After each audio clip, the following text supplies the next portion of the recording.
Viewers, Assalamualaikum Pakistan, Namaste India. This is your host Amna Dilan. You're watching Catalyst Records with me. Viewers, आज का हमारा topic बहुत interesting मज़ेदार होने वाला है क्योंकि आज हम बात करने वाले हैं नंद मुलचंदानी के बारे में, जो कि CIA की तरफ से यानी कि सेंट्रल इंटेलिजेंस एजेंसी की तरफ से एज चीफ ऑफिसर अपॉइंट हुए हैं।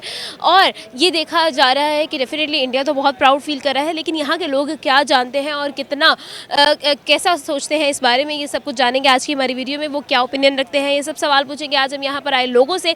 अगर आप कुछ शेयर करना चाहते हैं, हमें कुछ बताना चाहते हैं, कमेंट बॉक्स में हमें ज़रूर बताइएगा। हम यहाँ के लोगों से जानते हैं। वालेकुम सलाम सर, कैसे हैं आप? अल्हम्दुलिल्लाह जी, बिल्कुल ठीक ठाक। सर, आज हम आपके लिए एक क्वेश्चन लेकर आए हैं और क्वेश्चन ये है कि नंद मुलचंदानी इंडियन ओरिजिन के एक आदमी है जिनको अपॉइंट किया गया है as an officer of CIA। तो क्या कहना चाहेंगे इसके बारे में? ऑलरेडी हम देखते हैं कि बहुत ज़्यादा इंटरनेशनल रिप्रेजेंटेशन नज़र आ रही है इंडियंस की।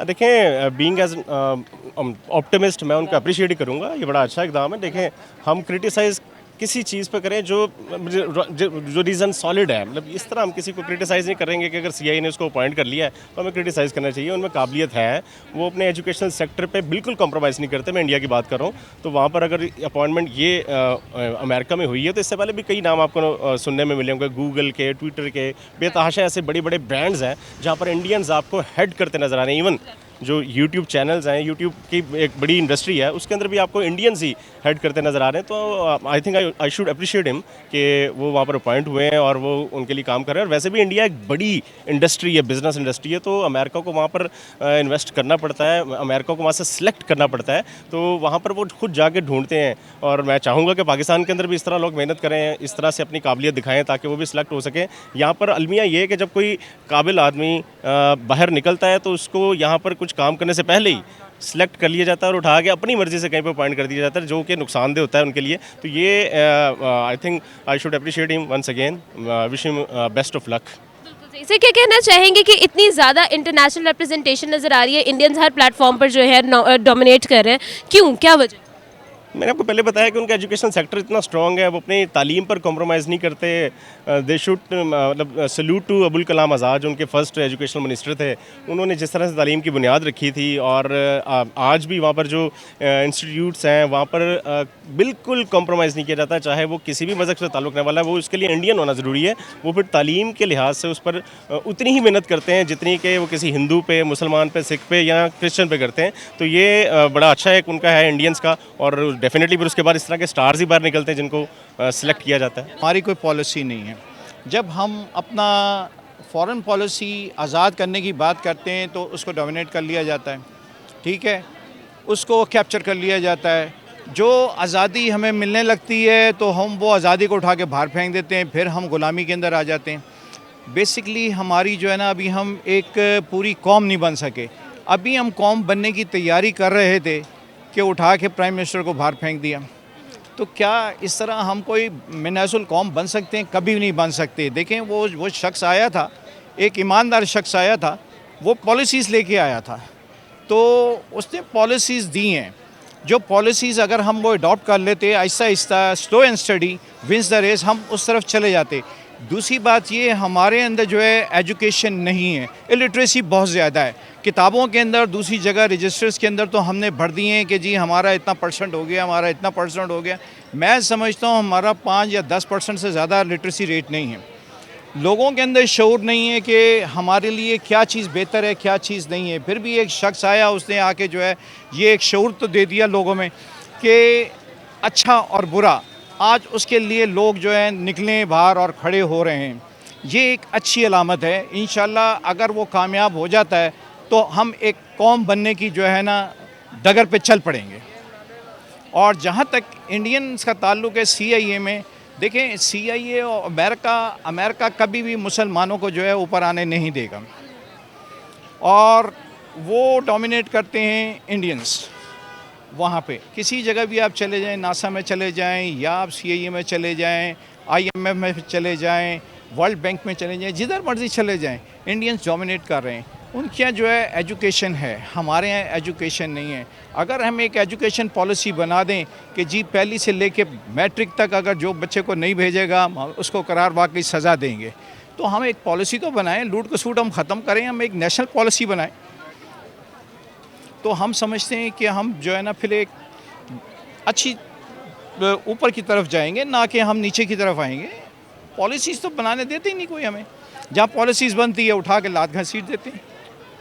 तो क्या ये एक हमारा एक बहुत बड़ा ये अलमिया है। आप क्या कहना चाहेंगे कि पाकिस्तान की अगर हम बात करें तो पाकिस्तान में क्यों हम एजुकेशन पर इतना ज़्यादा फोकस नहीं हो रहा है और किस तरह से हम लोग बेहतरी लाई जा सकती है हमारे सिस्टम के अंदर? देखिए हम जो रट्टा सिस्टम है ना, अभी तक तो हम उससे बाहर नहीं निकल पा रहे। हम लोग तो अभी तक वही पुराना जो कानून है अंग्रेज़ का बनाया हुआ, उसी को फॉलो कर रहे हैं, उसी को पढ़ रहे हैं, उसी को याद करते हैं, रट्टा देते हैं, रट्टा मारते हैं और जाके एग्ज़ाम में क्लियर कर लेते हैं। अभी तक हमें ये आइडिया ही नहीं है कि आगे बाहर निकलने के लिए अपने बच्चों को तालीम के साथ तरबियत भी करनी है। वो डेफिनेटली वो तरबियत भी करते हैं, तो हम तरबियत पे फोकस कम करते हैं, सिर्फ सेलेक्टिव रट्टा लगवा के बच्चों को पास करवा लेते हैं। यही अलमिया है कि इसकी वजह से हमारे यहाँ से वो स्टार्स नहीं निकल पाते जो दूसरे ममालिक से निकलते हैं। आई थिंक कि लोगों को भी इससे इंस्पायर होना चाहिए और ये एक अच्छी अचीवमेंट है। That's just because of their education system and they are very struggling people. I think so कि वो लोग बहुत ज़्यादा कैरियर ओरिएंटेड हैं और जो न्यू जनरेशन है उस पर बहुत ज़्यादा स्ट्रगल कर रहे हैं और उनका एजुकेशन सिस्टम इसमें बहुत बेहतर है और जो पेरेंट्स हैं वो बच्चों के लिए वो बहुत सीरियस हैं, मतलब अपनी न्यू जनरेशन पे इन्वेस्ट कर रहे हैं। सो कि पाकिस्तान में लैक ऑफ कॉन्फिडेंस है जस्ट बिकॉज ऑफ दिस और वो तरक्की करने के बजाय कंपैरिजन पे ज़्यादा बिलीव करते हैं। तो लाइक बुलिंग बहुत ज़्यादा है। एग्जैक्टली तो जो है इंडियंस उनमें आई थिंक सो कि वो लोग ऐसा नहीं करते और करते भी होंगे तो उसकी एक लिमिटेड लाइन है। तो जो है मेरा ख्याल है कि अगर हम भी लैग पुलिंग के बजाय एक दूसरे को इनकरेज करें तो माइट भी पॉसिबल कि ये बहुत बेहतर हो सकता है। क्या कहना चाहेंगे किस तरह से जो है हम भी अपनी एजुकेशन और अपने सिस्टम्स को बेहतर बना सकते हैं ताकि हमारी आवाम जो कि टैलेंटेड है और इतनी ज़्यादा टैलेंटेड है कि इंटरनेशनल प्लेटफॉर्म्स पर पाकिस्तान को रिप्रेजेंट कर सके, एक पॉजिटिव इमेज दे सके, किस तरह से हम उनको फैसिलिटेट कर सकते हैं? जी हम फैसिलिटेट तो बहुत अच्छी तरह कर सकते हैं, मगर ये है कि देखें वडेरा जो है अपने इलाके में तालीम हासिल नहीं करने देता। वो कहता है कि जी अगर उसको तालीम दे दी तो आवाम में शऊर बेदार हो जाएगा, जब शऊर बेदार हो जाएगा उसको अच्छे बुरे का पता लग जाएगा। इसी तरह शहर के अंदर है, शहर के अंदर ये है कि सियासतदान जो है तालीम को महंगा करता है और मुश्किल करता है ताकि आम आदमी तक तालीम जो है ना पहुँचे। जब आम आदमी तक तालीम पहुँचेगी तो लोगों में शऊर बेदार होगा, जब शऊर बेदार होगा अच्छे और बुरे की तमीज़ पैदा होगी। जब अच्छे और बुरे की तमीज़ पैदा होगी तो मैं समझता हूँ कि हमारा हर लेवल पे ग्राफ ऊपर को जाएगा। सबसे पहले ये कि हमें जो है एलिमेंट्री लेवल पे तालीम, मैं तो समझता हूँ पहली से लेके मैट्रिक तक जो है फ्री तालीम होनी चाहिए ताकि जो है हमारा माशरा जो है एक तालीम याफ्ता माशरा बने। हम लोग अच्छे कपड़े तो पहन लेते हैं, उसके लिए पैसे निकाल लेते हैं, मगर तालीम के लिए हमारे पास पैसे नहीं हैं। ठीक है, अगर तालीम के लिए हम वाकई सही मानों में पैसे लगाएं तो ये पाकिस्तान एक मिनासुल कौम बन सकती है। अभी हम एक डंगर हैं, जो आता है वो गडरिया हाँकता है, हम उसके पीछे लग जाते हैं।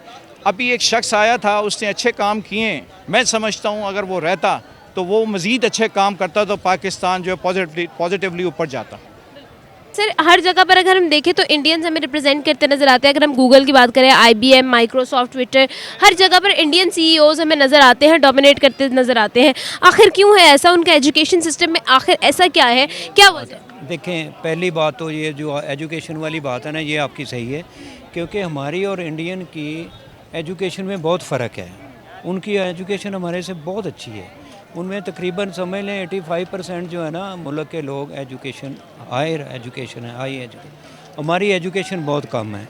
अगर थोड़े से लोगों के पास एजुकेशन है तो उनकी वहाँ तक अप्रोच नहीं जाती। आप अरबों में किसी मुल्क में चले जाएं, जहाँ भी जो अरब की मल्टीनेशनल कंपनी है वहाँ भी CEO जो हैं बैठे हुए हैं, GM बैठे हुए हैं, मैनेजर बैठे हुए हैं, सारे ऑफिस में इंडियन ही वर्किंग करते हैं, पाकिस्तानियों को वो वर्किंग का नहीं जॉब देते। तो इसलिए वो एजुकेशन बहुत करती है। तो हमारी एजुकेशन बहुत पीछे है, क्या बांग्लादेश से पीछे है। तो क्या कहना चाहेंगे सर, किस तरह से हम लोग अपने एजुकेशन सिस्टम और हर सिस्टम को बेहतर बना सकते हैं ताकि हम भी जो है इंटरनेशनल लेवल पर ना सही लेकिन एक पॉजिटिव इमेज पाकिस्तान का तो दे सकें? देखें, हम इंटरनेशनल लेवल पे जा सकते हैं। हमारे बच्चे जो न्यू जनरेशन है बड़ी अच्छी है और एजुकेशन हासिल करना चाहते हैं। हमारा जो स्कूल सिस्टम है, कॉलेज सिस्टम, वो नहीं ठीक। हमने ना इनमें फ़र्क बड़ा रखा हुआ है। हमारे जो बड़े कॉलेजेस हैं उनके बच्चे तो आगे आ जाते हैं, लेकिन आप अगर जर्नली देखें तो जितने भी ये विलेज के बच्चे हैं, अभी आप देख लें जितने ऑफिसर हैं शहर में हैं, जहाँ भी हैं, फ़ौज में हैं, ब्यूरोक्रेसी में हैं, वो सारे गांव के बच्चे हैं जिनको मौका मिल गया। आगे बच्चे तो बहुत हैं लेकिन हमें मौका नहीं मिलता। इसमें गवर्नमेंट को चाहिए जो बच्चे अच्छे हैं ना उनको निकालें वहाँ से, उनको गवर्नमेंट के खर्चे पे बाहर पढ़ने के लिए भेजें। इंशाल्लाह 5-4 साल लगेंगे, हम भी उनके लेवल पे तो नहीं आएंगे बट नज़दीक पहुँच जाएंगे। जी व्यूअर्स, आज हमने बात की नन मुलचंदानी के बारे में जो कि CIA के चीफ ऑफिसर अपॉइंट हुए हैं। हमने लोगों से बात की, उनका ओपिनियन जाना, उनका ओपिनियन आप तक शेयर भी किया। उम्मीद करती हूँ आपको आज की वीडियो बहुत पसंद आई होगी। आमना आदिल को दे इजाज़त, देखते रहे कैटलिस्ट रेकॉर्ड्स। लेकिन जाने से पहले अगर आपने हमारा चैनल सब्सक्राइब नहीं किया, हमारे चैनल को सब्सक्राइब कर लें। और अगर आप हमें कुछ बताना चाहते हैं, हमसे कुछ शेयर करना चाहते हैं, कमेंट बॉक्स में ज़रूर बताइएगा। अगर हमारी वीडियो को लाइक नहीं किया तो अभी तक लाइक नहीं किया तो लाजमी लाइक कर ले। मिलते हैं अगली वीडियो में एक नए मज़ेदार से, इंटरेस्टिंग से और इन्फॉर्मेटिव टॉपिक के साथ। तब तक के लिए अल्लाह हाफ़िज़।